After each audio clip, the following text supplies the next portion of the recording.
The reason why you should try to resolve conflict before you go to court against a narcissist is so the narcissist can't totally make you look like the unreasonable person. You have to, the real battle takes place before you get to court, outside of the courtroom. This is where all the tests and the drama and the chaos is going to come. And then when you go to court, everything is going to come out, and legally they're going to have to figure out a resolution. And sometimes some of the conflicts you probably could have resolved before you got to court. So first of all, don't do it by yourself, because you are emotionally invested, and narcissists are good at getting you to be angry, frustrated, all of those emotions. And it may result in you not making the best decision. You may not even realize it because you're so caught up in something that you're feeling. You're so angry and frustrated with a narcissist. They are good at that. They know what they're doing.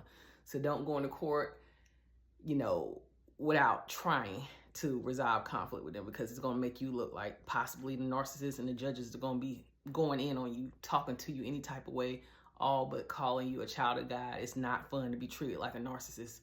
So no wonder they don't like to be held accountable in court, because it's just not fun for them either. So don't do it by yourself, y'all. Talk to someone about the conflicts that you're having with the narcissist right now, yesterday, whatever it is, from schooling, your child's medications, whatever it is, because some of it could be resolved. You're probably just, like I said, emotionally drained, or, a lot of survivors go through some type of mental issues themselves, and it's completely normal. It's completely normal.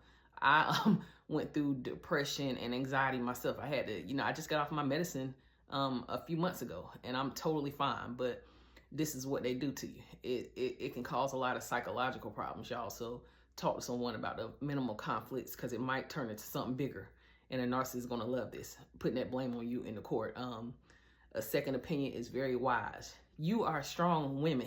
I don't care if you're a woman that works in law enforcement, you have your gun license, you work out every day, in the military. You are strong. I know you're strong, but it's very smart and wise to get help and get a second opinion when you're dealing with a narcissist, because it can turn out to be very ugly if you don't understand narcissism and how to apply it to the situation that you're dealing with, how their manipulative tactics, how to deal with them, and how to respond to them properly. So I remember when I was in college, I took a psychology class, and we were talking about street smarts versus book smarts and which one is the best to have. Some people's like, oh, book smarts is best to have because you got to know how to, count in this world that we live in. You got to know how to read and da-da-da-da. And then some people were like, street smarts, because how you going to deal with, you might be in a bad area, and you might just be sitting in your car, and someone could just literally, a lot of fiends walking around. You might be getting gas from this area, and your car door is unlocked, and you just thinking, you're not thinking much of it. And then someone open your car door and start, going in on you. What a person that is street smarts would have been to lock the car door as soon as they pull out off the highway, because they just know that they're not going into a good area, because you have street smarts. And my thing was having both. I told the teacher that book smarts and street smarts were so important. And how this applies to narcissism is that you have to understand narcissism, the psychology of narcissism, because they are using a lot of manipulative tactics on you. They use the same tactics on all of us. A lot of these tactics range from love bombing to gaslighting, and it's so many that they use on you. So you got to know how to respond to them. And then having your street smarts, you got to know you don't need to be doing nothing by yourself dealing with these people. You don't need to go to these custody exchanges by yourself if you can help it, or you need to do it at a police department or whatever, especially if domestic violence was involved. You're going to be lied on if you're dealing with a narcissist. You are going to be lied on. I don't care how much evidence you got. I don't care if you got 2 attorneys in the courtroom. They're going to lie, okay? So having both is great. So let me give you an example about how narcissists are so unreasonable, because they're so selfish, and they're children, right? They're children in an adult body. So the narcissist wanted to pay for our son to go to a summer camp. And I know y'all thinking like, dang, Shonda, he might not be a narcissist. That's good. He wanted to pay for a summer camp. This summer camp was about a couple $1,000s, right? That's good. But this is the problem. He's like months behind in child support, and we were about to go to child support because of him being behind. They were about to probably arrest him or, you know, whatever they were going to do as far as the child support hearing that was coming up. So my street smarts is telling me, I need to respond to this, because if I say yeah, he's going to think in his mind, yeah, she let me pay for our son to go to this summer camp and stuff.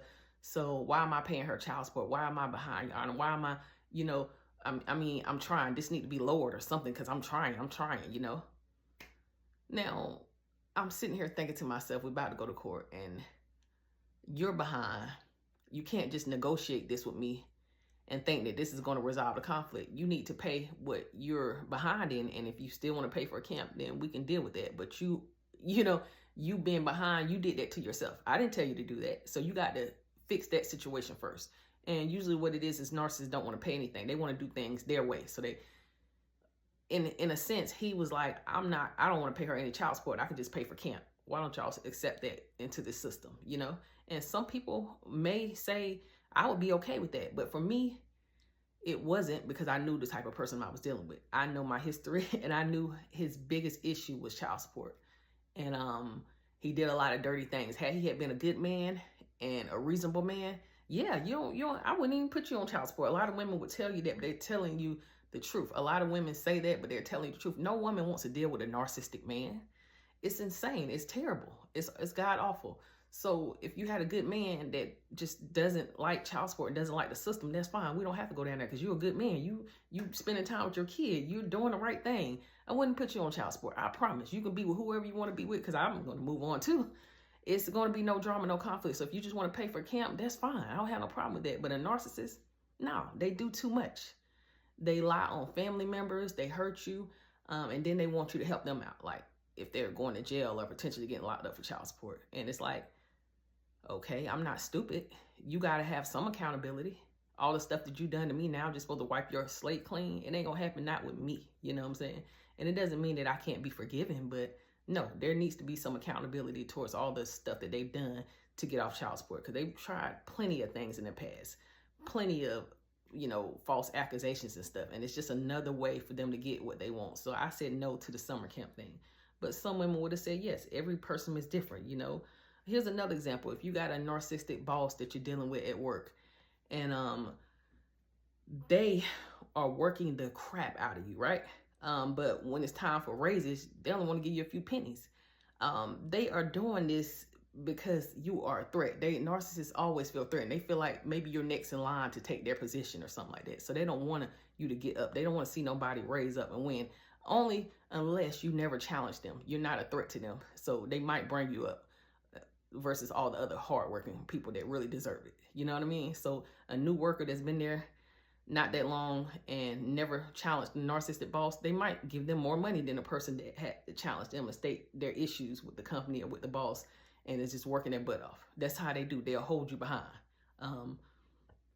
If you go to HR on them, yeah, they'll definitely try to get you fired. Narcissists don't want to be challenged, and they look at hardworking people and people that are doing the right thing as a threat. So have witnesses around, y'all, when you deal with them before you go to court. Have witnesses as much as you can. A neutral party, which is usually the judge, will explore the facts, or a mediator. They'll explore the facts. Narcissists really don't have evidence. They just do this. A lot of talking, a lot of manipulation. They want to talk their way out of the issue and be reasonable as possible through your pain. The only way you can do this is just by getting some advice, getting some coaching. You got to be reasonable. You got to try. Narcissists have poor excuses for their behaviors, y'all. That's the last thing I wanted to say. Challenge those excuses, because they are weak and they're going to fall apart.